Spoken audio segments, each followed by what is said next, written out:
Market beating mutual fund, ऐसे mutual fund जो market आए दिन अंडर परफॉर्म करते हैं। मतलब मार्केट ने अगर मान लो 20% रिटर्न दिया है एंड आपका म्यूचुअल फंड उसको बीट कर रहा है। कुछ ऐसी ही कहानी थी लास्ट ईयर जब मैं रिसर्च करके प्रॉपर्ली म्यूचुअल फंड इन्वेस्टमेंट में घुसा था एंड मेरे पोर्टफोलियो ने सिर्फ एक म्यूचुअल फंड ने 65% का रिटर्न जनरेट किया था एज कंपेयर टू मार्केट जिसने 40% रिटर्न जनरेट किया था। तो कैसे पता लगाएं ऐसे म्यूचुअल फंड जो मार्केट को कंसिस्टेंटली बीट कर रहे हैं एंड आपका पैसा एकदम मस्त रेट पे एंड इन्फ्लेशन पॉजिटिव ग्रो कर रहे हैं। अगर मान लो इन्फ्लेशन 7-8% है, एटलीस्ट 16 से 18% का रिटर्न आपको हर साल मिल रहा है। तो मार्केट को बीट करने जैसे रिटर्न्स अपने पोर्टफोलियो में ला सकते हो। एंड जरूरी नहीं कि आपको डीमैट खुलाना है, बिना डीमैट खुलाए म्यूचुअल फंड से भी आप अच्छी से अच्छी रिटर्न जनरेट कर सकते हो। So let's go. So mutual fund में इन्वेस्ट करने से पहले समझो कि दो तरह के म्यूचुअल फंड होते हैं, एक एक्टिव और एक passive mutual fund. Active mutual fund वो होता है जिसमें फंड मैनेजर खुद का दिमाग लगा के डेली बेसिस पे पैसे इधर उधर करता है, स्टॉक मार्केट में अलग अलग स्टॉक्स परचेज करता है and day to day monitor और ट्रैक करता है अपनी इन्वेस्टमेंट्स को, उसको बोलते हैं एक्टिव म्यूचुअल फंड। अब पैसिव म्यूचुअल फंड क्या होता है? Passive mutual fund simply index में इन्वेस्ट करता है। इंडेक्स मतलब मार्केट। मान लीजिए डिफरेंट डिफरेंट इंडेक्स होते हैं। बैंक निफ्टी होता है जिसमें सारे बैंक्स आते हैं, फिर होता है निफ्टी 50 जिसमें टॉप 50 कंपनीज आती है, फिर होता है mid cap index. Mid cap index में मिड कैप की 150 कंपनी आती है जिनका मार्केट कैप 5,000 करोड़ से 20,000 करोड़ होता है। 5,000 करोड़ से कम वाली होती है स्मॉल कैप, उनका भी 250 कंपनीज का जो इंडेक्स है उसमें इन्वेस्ट करता है। सो सिंपली मान लो आपने लार्ज कैप इंडेक्स में इन्वेस्ट कर दिया, तो इंडेक्स टॉप 50 कंपनीज का होता है जो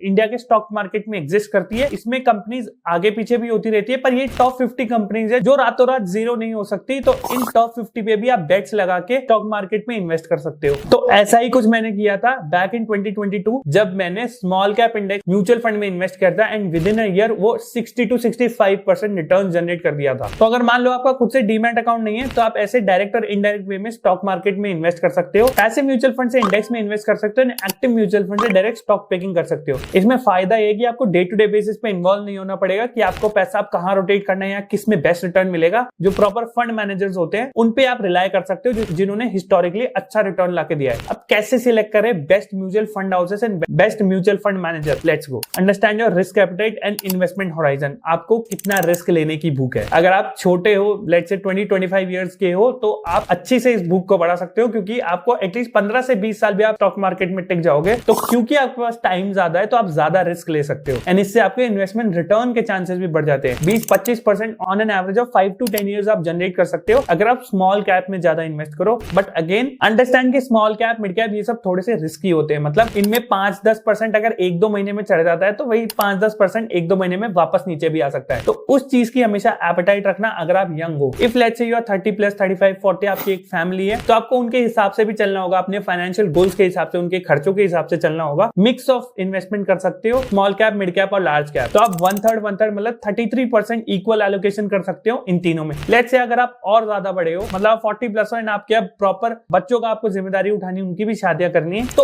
उस केस में आप लार्ज कैप, मिड कैप में हैवी हो सकते हो। 10 to 20% स्मॉल कैप में इन्वेस्टमेंट कर सकते हो। And always check your overlap. Simple Google पे लिखो advisor coach mutual fund overlap. इसमें आपको दिखेगा जो भी आप इन्वेस्टमेंट सिलेक्ट कर रहे हो म्यूचुअल फंड की, उसमें कितना ओवरलैप है। मतलब मान लो एक large cap mutual fund HDFC bank में इन्वेस्ट करता है, एक मिड कैप फंड भी HDFC में करता है, तो आप दोनों में इन्वेस्ट कर दोगे, पैसा आपका जाना तो स्टॉक्स में ही है। तो आपको उस जगह देखना पड़ेगा कि किसमें मिनिमम से मिनिमम ओवरलैप हो, सो दैट आपके डाइवर्सिफाइड और अलग अलग स्टॉक्स आप पिक करो। Avoid same fund houses. Quant का ही लार्ज कैप और mid cap mutual fund house मत लेना, बिकॉज फंड मैनेजर सेम होने की वजह से म्यूचुअल फंड की इन्वेस्टमेंट फिलॉसफी भी सेम होती है। तो अगर मान लो एक फंड मैनेजर अगर रिस्की है, तो अगर वो स्मॉल कैप, मिड कैप और लार्ज कैप तीनों मैनेज कर रहा है, तो हो सकता है उसकी रिस्की फिलॉसफी थोड़ी थोड़ी लार्ज कैप म्यूचुअल फंड में भी रिफ्लेक्ट हो। तो avoid same mutual fund houses. आप अलग अलग में भी डाइवर्सिफाई कर सकते हो, जैसे निप्पॉन हो गया, मोतीलाल ओसवाल हो गया, क्वांट हो गया एंड पराग पारिक तो है ही। अगर मान लो आप यंग हो, 20-25 साल के हो, तो जरूरी नहीं है कि आपको यार हमेशा देख देख के इन्वेस्ट करना है। आप आज से 20 साल का होराइजन लेके चल सकते हो and on an average of 20 साल आपको मार्केट टाइम करने की जरूरत नहीं है। अब मार्केट टाइम का मतलब क्या होता है? तभी खरीदना जब मार्केट में डिप्स आ रहे हैं। तो जनरली ये उन लोगों को बोला जाता है कि आप उस समय मार्केट में इन्वेस्ट करो। SIP भी कर सकते हो, पर लंप सम इन्वेस्टमेंट तब करो जब मार्केट डिप हो रहा हो। बट सिंस क्योंकि आपका इन्वेस्टमेंट होराइजन 15 ईयर से ज्यादा है, बहुत बड़ा इन्वेस्टमेंट होराइजन है, तो time in the market is greater than timing the market. ये मैंने लास्ट वीडियो में भी आपको समझाया था। तो जितना ज्यादा टाइम आप मार्केट में रह सकते हो उतना ज्यादा। Selecting the right expense ratio, ये बात ध्यान रखना कि एक्सपेंस रेशियो कभी भी 1% से ज्यादा नहीं होना चाहिए किसी भी म्यूचुअल फंड का, वो बहुत ज्यादा एक्सपेंसिव है, फिर वो वर्थ इट नहीं है। एंड सेकंड, उसका AUM 10,000 करोड़ से ज्यादा का AUM होने पे बहुत सारी RBI की रेस्ट्रिक्शंस आ जाती है, तो मेक श्योर वो वाला म्यूचुअल फंड सिलेक्ट करो जिसका 10,000 से कम AUM है, that is asset under management. कितने रुपए वो फंड मैनेजर मैनेज कर रहा है। सिर्फ पास रिटर्न से ही कुछ नहीं होता, आपको ये भी देखना होगा कि म्यूचुअल फंड की राइट नाउ मार्केट ने कुछ समय पहले से कैसे परफॉर्म किया। अगर मान लो स्मॉल कैप का ही मार्केट बहुत ज्यादा बड़ा है, तो देयर आर चांसेस कि मिड कैप और Nifty 50 that is large cap ये रैली कर सकते हैं। तो इट्स बेटर कि आप उस समय आप अपनी SIP लार्ज कैप और मिड कैप में स्विच कर दो। So the app that I use is IND money and now I am the IND money app. इसमें म्यूचुअल फंड सेक्शन में हूं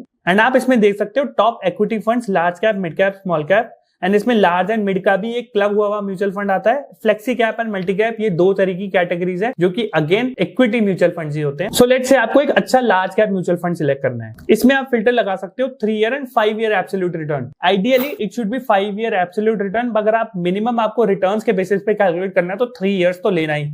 6 महीने, 3 महीने, 1 साल इन बेसिस पे मत चलना, क्योंकि ये बहुत शॉर्ट टर्म पीरियड होता है। लॉन्ग टर्म में म्यूचुअल फंड कैसा परफॉर्म करता है वो ही ज्यादा मायने रखता है। सो लेट्स से मैं अब यहाँ फिल्टर में हूँ, तो 1000 AUM से ऊपर जाना नहीं है, तो 500 या 500 से 1000। फंड हाउस भी कोई सा हो सकता है, एंड इंडेक्स या लार्ज कैप, तो हम दोनों सिलेक्ट करेंगे। तो 5 ईयर के बेसिस पे देखिए एब्सोल्यूट रिटर्न्स कितने हैं, 152%, 149%, 147%। टाटा निफ्टी 50 इंडेक्स फंड, ये है इंडेक्स फंड जिसमें एक्सपेंस रेशियो 0.2, अगर आप देखोगे ऊपर में 1.7 है, इसका 0.2% ही है। तो जो इंडेक्स फंड होता है उसके रिटर्न्स काफी ज्यादा मार्केट को सिमुलेट करते हैं एंड इसमें एक्सपेंस रेशियो भी कम होता है। तो अगर आपको मान लो दिमाग नहीं लगाना है, रिस्क नहीं लेना, सिंपल इंडेक्स में इन्वेस्ट कर दो, क्योंकि अगर आपको लगता है कि हम स्टॉक मार्केट ग्रो करेगा इंडिया, तो ये म्यूचुअल फंड पक्का ग्रो करेगा, इंडेक्स म्यूचुअल फंड। ऐसे ही आप देख सकते हो इंडेक्स म्यूचुअल फंड में और कितने सारे हैं जिसका एक्सपेंस रेशियो 0.2 से ज्यादा है ही नहीं। एब्सोल्यूट रिटर्न 111%, मतलब हर 4 साल में पैसा डबल हुआ है। So these are some hacks जिससे आप ये पता कर सकते हो कि कैसे आपका बेस्ट म्यूचुअल फंड आप सिलेक्ट कर सकते हो विद मार्केट बीटिंग रिटर्न्स।